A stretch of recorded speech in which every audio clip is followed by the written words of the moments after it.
Hola, ¿cómo están? Soy Ricardo Sevilla y esto es Vidas para leerlas. William Blake fue un muchacho imaginativo y visionario. No era alto y aunque sus miembros eran escuálidos, nunca se atemorizó ante una talla fornida ni una voz de barítono. A la menor provocación, el hijo de James Blake, un humilde vendedor de calcetines, se enredaba a golpes con quien fuera.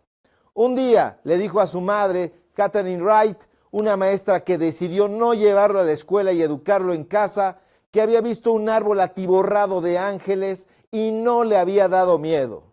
Esa clase de portentos le parecían normales y más tarde se dedicaría a recrearlos obstinadamente en su obra.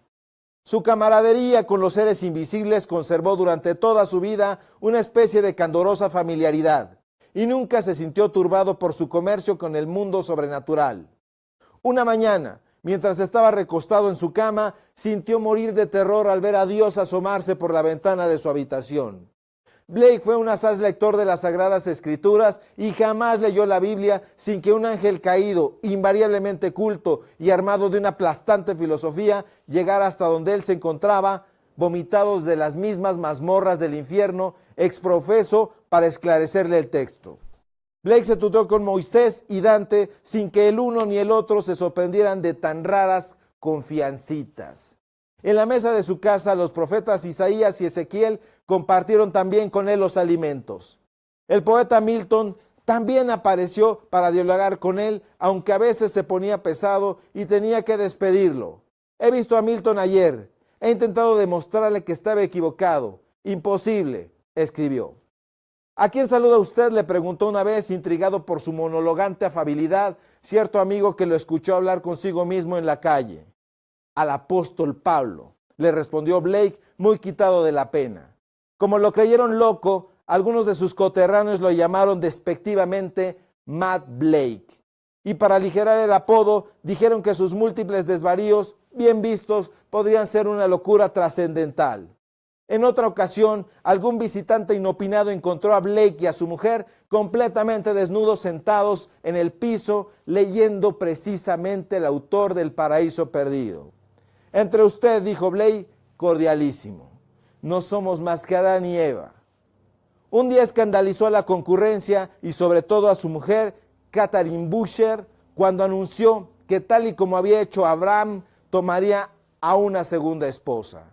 Pero Catherine, que no sabía escribir, pero sí protestar, se opuso con tal firmeza a la frescura de su esposo que el poeta tuvo que renunciar a seguir al pie de las letras las enseñanzas que había aprendido en el Pentateuco.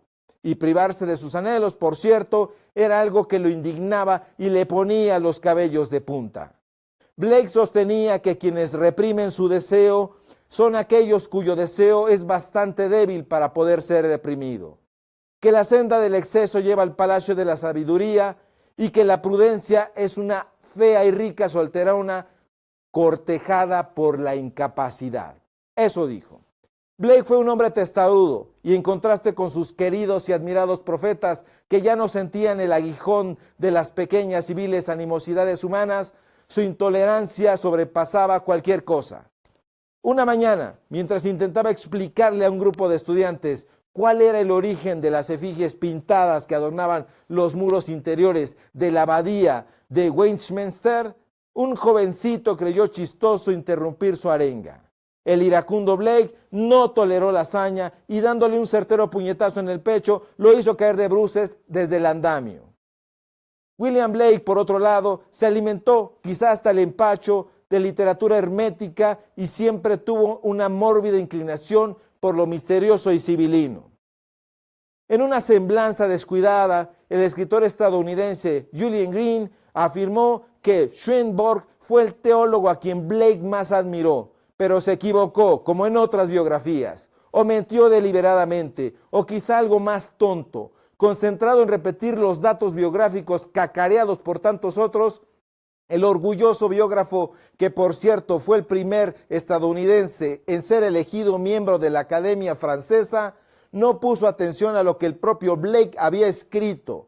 Swedenborg, dijo, se envanece de que cuanto escribe es nuevo, aunque solo es un catálogo de libros publicados antes. Que no pretenda sostener que sabe algo más.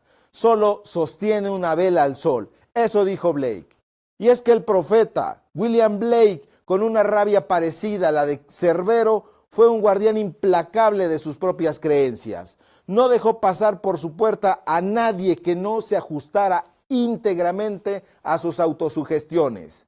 Odiaba rabiosamente a la iglesia oscurantista y aunque propuso unas anómalas bodas entre el cielo y el infierno, o precisamente por eso, afirmó que una de las peores experiencias que había tenido había sido precisamente montarse en el coche fúnebre del matrimonio.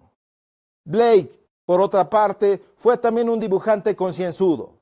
No solo ilustró sus propios libros, cantos de inocencia, canciones de experiencia, etc., sino que también introdujo a sus personajes desnudos, alados y musculosos entre las páginas de obras como El paraíso perdido de su venerado Milton, el libro de Job, y además comenzó las ilustraciones que nunca terminaría de la Divina Comedia de Dante.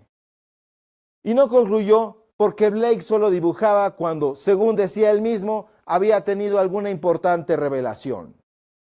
Sus bocetos, que hacen pensar en terroríficos esbozos del día del juicio final, contienen imágenes, en ocasiones de abatido espanto y en otras de feroz alegría, pero siempre apocalípticas. Durante un buen rato nadie se ocupó de imitarlo, o no pudo, y no fundó precisamente escuela, no tuvo epígonos. Tampoco es que su literatura hubiera querido tocar al gran público, eso no le interesaba. Pero incluso sus escasos lectores muchas veces se sintieron ofendidos por sus asperezas. Los editores lo exacerbaban y, contrario a lo que sostienen ciertos reseñistas descuidados, jamás salió a buscarlos para ofrecerles sus manuscritos. El autor del Matrimonio del Cielo y el Infierno, dijeron en su momento sus muchos detractores, escribía cosas crípticas e indecentes. ¿Sería necesario agregar que vivió y murió pobre?